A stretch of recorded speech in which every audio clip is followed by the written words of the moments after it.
Amigas y amigos, es un placer contar con ustedes siempre a través de la señal de UTV, el canal universitario de la cultura. Agradecemos siempre el estar pendiente de nuestros programas y de los temas que abordamos desde la máxima casa de estudios del país. Hoy, como siempre, les traemos temas muy importantes y por eso desde la academia es un programa insigne en relación a tocar y abordar de manera independiente los temas de nuestro país. Hoy estoy acompañado de Blas Barahona, sociólogo, catedrático de nuestra Universidad Nacional Autónoma de Honduras, y con él estaremos conversando sobre el tema de las extradiciones y todo esto que ha envuelto este tema, pues que ha puesto de cabeza a nuestro país. Pues vimos la captura de un expresidente, así como también la captura en los últimos días de un ex jefe de la Policía Nacional. Datos muy interesantes y que para algunos pues esto corroboraría que hemos sido un estado o un narcoestado. Blas, es un placer contar con usted. Bienvenido a UTV, bienvenido a su programa desde la academia. Gracias. Gracias a usted, Fran, a UTV por invitarme y poder analizar temas tan importantes como esto de la extradición y el narcotráfico. ¿Cómo ha visto o qué análisis hace usted luego de estas últimas capturas, luego de todo esto que ha desencadenado a raíz de las peticiones de extradición que a través de la Cancillería tramita la Embajada de los Estados Unidos en Honduras y que obviamente luego pasan a la Corte Suprema de Justicia? Bueno, primero hay que ver que Honduras se había convertido en un narcoestado, copado por el narcotráfico, comenzando por el presidente de la República, que parece que era el que dirigía todas estas operaciones acá, y que tenía un poder muy completo, especial, porque había tomado todas las instituciones del Estado.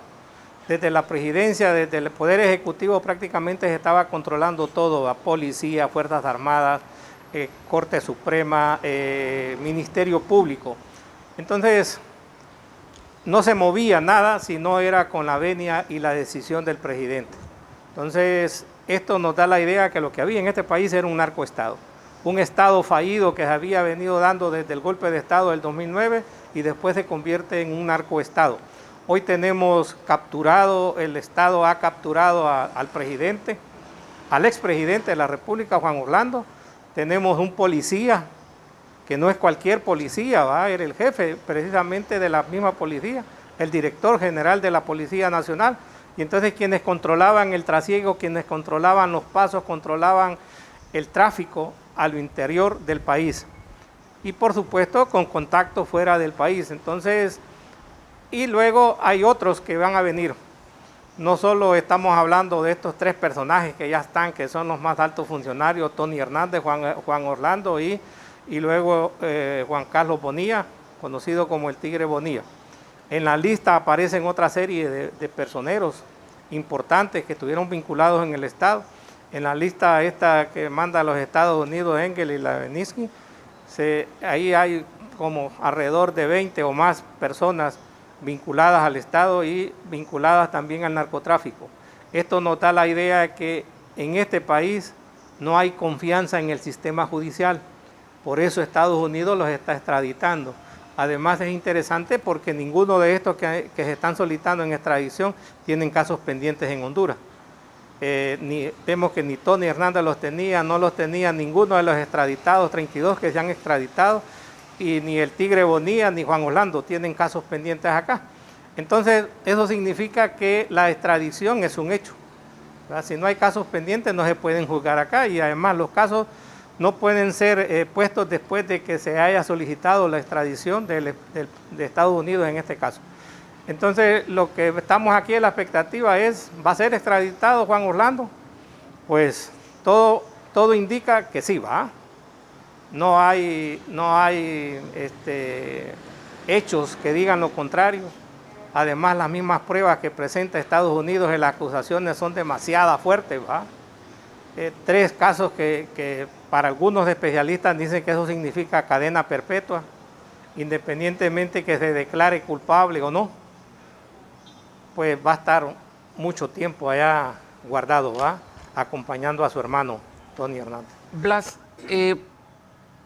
La familia e incluso el mismo expresidente en su momento señalaba que es inocente, que ese es por motivos de venganza. Incluso hemos escuchado y hemos visto algunas entrevistas que se le ha realizado a la ex primera dama y ella ha señalado básicamente lo mismo. ¿Usted cree que los Estados Unidos acusa sin pruebas? No, pues yo le decía, Estados Unidos tiene todas las pruebas muy contundentes y a él lo vienen investigando desde el 2012, ¿va? O antes, si es posible. Algunos dicen que desde el 2004. Entonces Estados Unidos no va a pedir en extradición una persona tan importante como el expresidente de la República sin tener casos, ¿va? Simple y sencillamente por chisme por lo que dijo uno de los que declararon ya que cantaron en Estados Unidos. No, ¿va? Estados Unidos tiene todas las pruebas contundentes y las pruebas que estén ahí son muy, pues lo decía, son demasiado fuertes y que no van a ser desvanecidas fácilmente. Tráfico de armas, uso de armas, incluso de explosivos, ¿va? Y 500.000 kilos de coca que se introdujeron a Estados Unidos no son 2 libras, ¿va? Si usted la multiplica por 2.2 son más de 1.400.000 libras, ¿va? Que se introdujeron. Eso significa que es una gran cantidad, son toneladas, ¿va? De coca que se introdujo. Y además ellos tienen pruebas que en Honduras habían laboratorios también donde se producía la coca. E incluso dijeron una vez que en Honduras se producía mejor coca que en Colombia. Que los laboratorios de aquí eran mejores que los de Colombia en la calidad del producto que estaban sacando. Entonces no, las pruebas son contundentes, es difícil que rebatir las pruebas que ha presentado Estados Unidos y además recordemos que es una persona muy importante, del máximo alto en las personas que se han estado extraditando, ¿va? Porque es el expresidente de la República, entonces este caso tiene una connotación muy importante incluso a nivel internacional y los Estados Unidos no se va a arriesgar a pedir la extradición de una persona si no tienen las pruebas, ¿va? Máximo en la figura del expresidente Juan Orlando. De igual los otros que vienen, ¿va? Del Tigre Bonilla. Si Juan Carlos Bonilla se le acusa y dentro de las pruebas es que era prácticamente el sicario de estas bandas de narcotraficantes, el que hacía la limpieza social y que incluso lo tuvieron en diferentes departamentos del país, sobre todo en Occidente, para controlar ese tráfico. Entonces las pruebas son muy fuertes. Además recordemos que los Estados Unidos siempre infiltra gente de la DEA. Sí. Para que haga esto. Entonces, ¿cuántos años? Imagínense, a Juan Orlando se viene investigando desde el 2004, dicen. ¿Cuántos años han estado investigando? Entonces le conocían los movimientos, con quienes estaba vinculado, además las mismas declaraciones de los cachiros, por ejemplo, de los Valles y de otros, el último que extraditaron, Ramírez, las acusaciones son demasiado evidentes y fuertes, ¿va? Las declaraciones que hacen esto, la relación que tenían con Juan Orlando, la cantidad de dinero que le depositaban o que le entregaban, no solo para su campaña, sino que incluso después de la campaña, ya cuando era presidente. ¿Usted cree que Juan Orlando llegue a quemar a otros? El problema es que Juan Orlando ya no tiene a quién más quemar, ¿va? Porque llegaron al techo máximo. Pero puede negociar. Bueno, puede negociar, pero algunos especialistas dicen que en este caso ya no hay negociación. No solo le queda uno, enfrentarse al tribunal, a defenderse con sus abogados. 2, negociar bajo algunas condiciones, pero el problema es que ya no pueden negociar nada más. Los otros que de baja categoría sí podían negociar quemando a otra gente. Pero Juan Orlando, ¿a quién más va a quemar, va? ¿Ni años de cárcel? ¿Negociar años de cárcel? Es difícil negociar los años de cárcel por los hechos que se dan, va. Y si declara culpable, pues simple y sencillamente le pueden reducir algunos años, pero la cadena perpetua no se la va a poder quitar, va. Igual que el hermano. Y se supone que Juan Orlando estaba por encima del hermano. Claro. Entonces es difícil que a un hermano le pongan cadena perpetua y al otro no, va. Recuerde que la justicia en Estados Unidos en este caso son muy serios y muy responsables. Aquí en Honduras pueden negociar cualquier cosa, incluso hasta que lo dejen libre por esos casos, pero en Estados Unidos es muy difícil. Además, las declaraciones mismas que han dado los otros extraditados acusan a Juan Orlando y son muy evidentes porque incluso hay grabaciones, dicen que tienen hasta videos de las relaciones, del dinero que le aportaban, de los millones que le aportaban a Juan Orlando ya para su campaña y para otras actividades después de que era presidente. Entonces, es muy difícil que le rebajen condena, ¿va? Ahí solo tiene las tres opciones, que es declararse ante el tribunal y defenderse, ¿va? Tendrá que buscar un buen abogado en Estados Unidos y es muy difícil por las evidencias que se tienen. La carga probatoria es muy fuerte, ¿va? ¿Cómo analizar la relación del gobierno de Estados Unidos durante el mandato de Juan Orlando Hernández? Bueno, recuerde que Estados Unidos no tiene amigos. Eso es evidente, no tiene amigos, lo que tiene es, ¿cómo se llama? Intereses. Y mientras una persona le sirve en el poder, lo van a mantener ahí. Cuando ya no le sirve y es un estorbo, pues simple y sencillamente le dan una patada o lo jalan cuando ahí tienen que hacerlo. Lo mismo sucedió con Noriega, Antonio Noriega en Panamá. Incluso un agente, informante, incluso hasta de la CIA. Y durante él le servía, fue el hombre bonito para ellos, el mejor mandatario. Pero cuando ya no le servía, porque incluso se decía que era hasta doble agente, entonces hicieron hasta una intervención para sacarlo de ahí, ¿va? Para sacarlo de Panamá, de manera violenta. Y entonces, usted ve a Juan Orlando, lo llamaban, le dieron apoyo para la policía, para las Fuerzas Armadas, apoyo en seguridad, etcétera. Incluso decía Juan Orlando que él tenía la mejor en el control al tráfico de narcóticos, era un país emblemático, va a decir en eso. El problema es que él controlaba a los que eran sus rivales, ¿va? Pero no la otra droga. Entonces, le sirvió Juan Orlando para los intereses de Estados Unidos, lo mantuvieron, sobre todo en la administración de Donald Trump, porque tenían características similares. Claro. Entonces, pero vea usted, al haber cambio de gobierno en Estados Unidos, sobre todo de partido, la situación cambia, pues, porque Juan Orlando más bien se estaba convirtiendo en un problema para Estados Unidos, ¿va? Por el autoritarismo, el creciente desarrollo del narcotráfico también en el área y luego el problema de las migraciones. Eso definitivamente no lo pudieron controlar y eso más bien fue un problema para Estados Unidos. Y eso dio al traste para que Juan Orlando también perdiera la confianza en el gobierno de Estados Unidos. Y entonces, ¿qué vemos? Que a Juan Orlando lo meten en la lista esta, Engel, y en la otra, antes de terminar su gobierno. Entonces, cuando ya se meten en esa lista una persona, significa que ya no tiene retroceso, ya no tiene vuelta, ¿va? Hacia atrás. Y sobre todo cuando hay acusaciones muy fuertes del problema del narcotráfico y el lavado de dinero en Estados Unidos, es un delito muy grave. Blas, pero el mismo Departamento de Estado de Estados Unidos reconoció las acciones entabladas en el gobierno de Juan Orlando contra el narcotráfico. Y otra cosa, se reconoció también el hecho de que los índices de violencia en Honduras disminuyeron. El mismo UDPAS reconocía que había bajado la cantidad en comparación a cada 100.000 habitantes en relación a todo el mundo. Sí, recuerde que esto fue en la administración de Donald Trump, ¿va? Porque Juan Orlando le estaba haciendo muy bien los mandados a Estados Unidos, incluso sirviendo de contención sobre todo a la migración.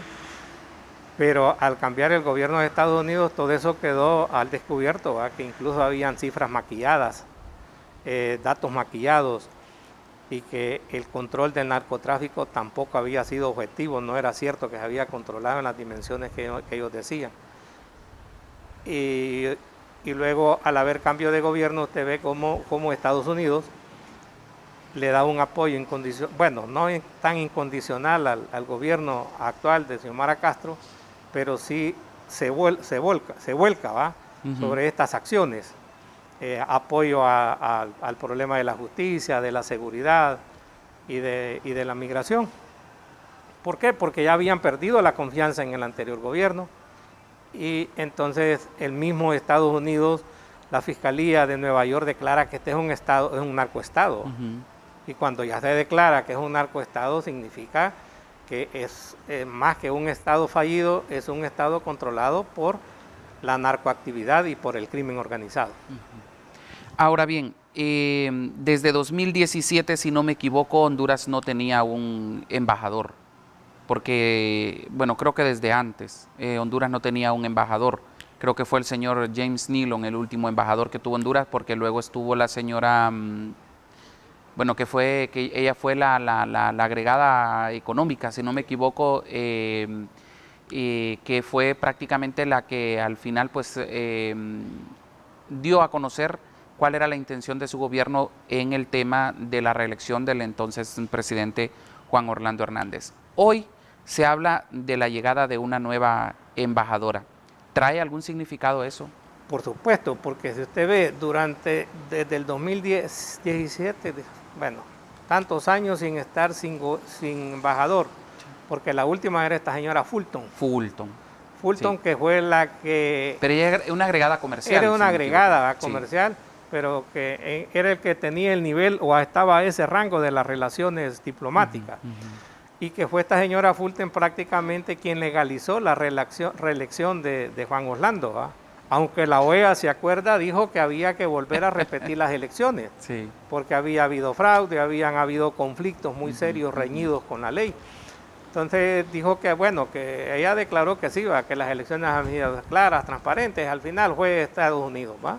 Entonces por eso es que Estados Unidos va a ver a Juan Orlando como a la persona que realmente le está haciendo los mandados y que le está sirviendo a sus intereses.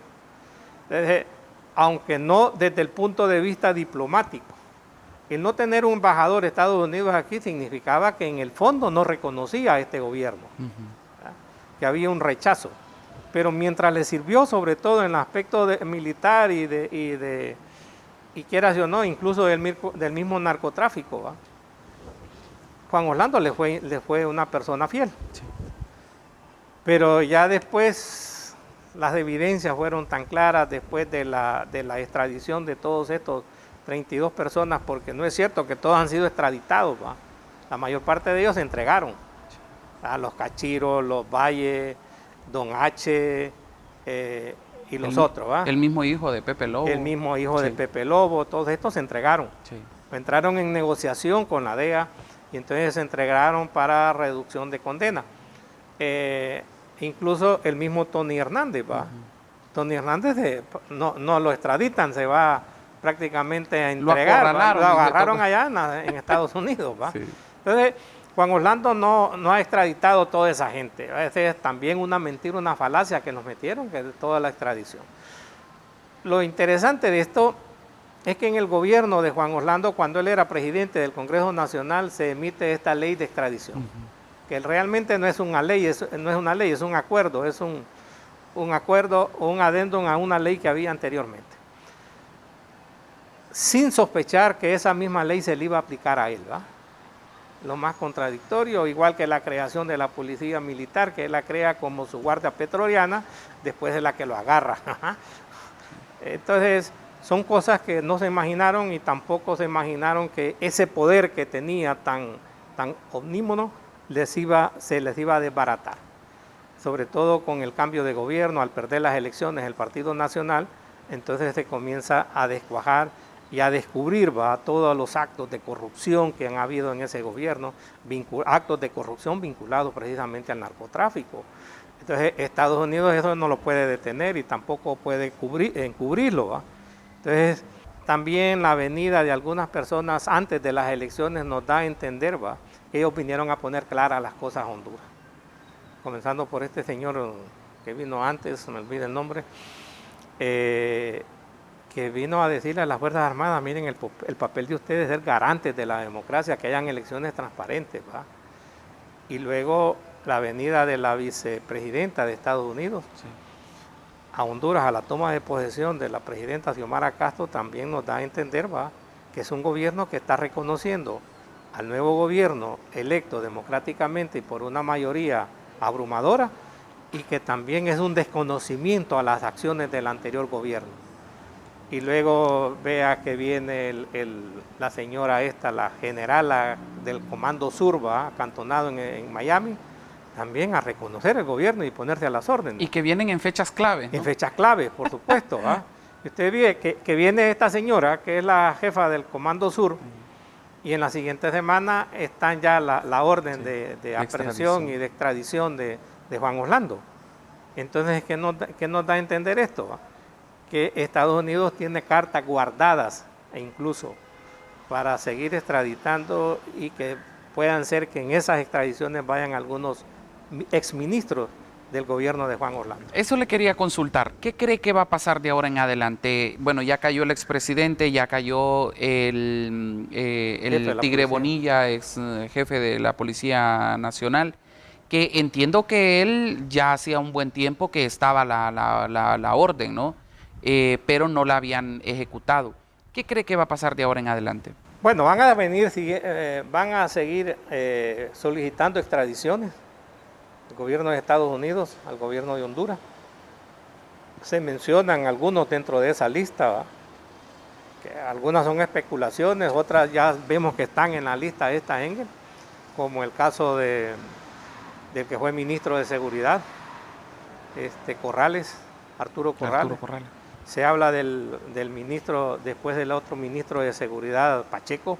Julián Pacheco. Julián Pacheco, habla de Valdías. Que se ha desaparecido últimamente, ¿no? Ha desaparecido, dicen que ya se fue, incluso del que fue jefe, el ministro de Defensa. Ah, también. El general Freddy Zelaya, Díaz Zelaya. Díaz Zelaya.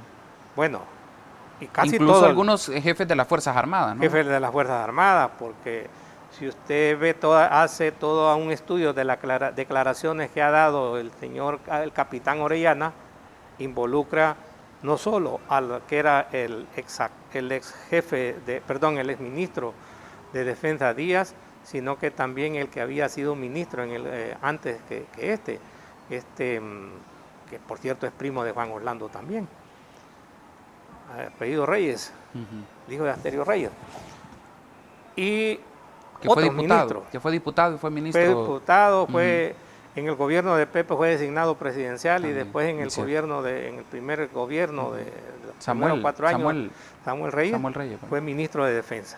Y otros, y luego se habla de Fonseca también, que fue el jefe del Estado Mayor. Entonces, por eso le digo, el poder de Juan Orlando fue tan grande que contaminó todas las instituciones del Estado y debilitó la institucionalidad misma del Estado, porque la policía, las Fuerzas Armadas estuvieron bajo el control y las decisiones de Juan Orlando.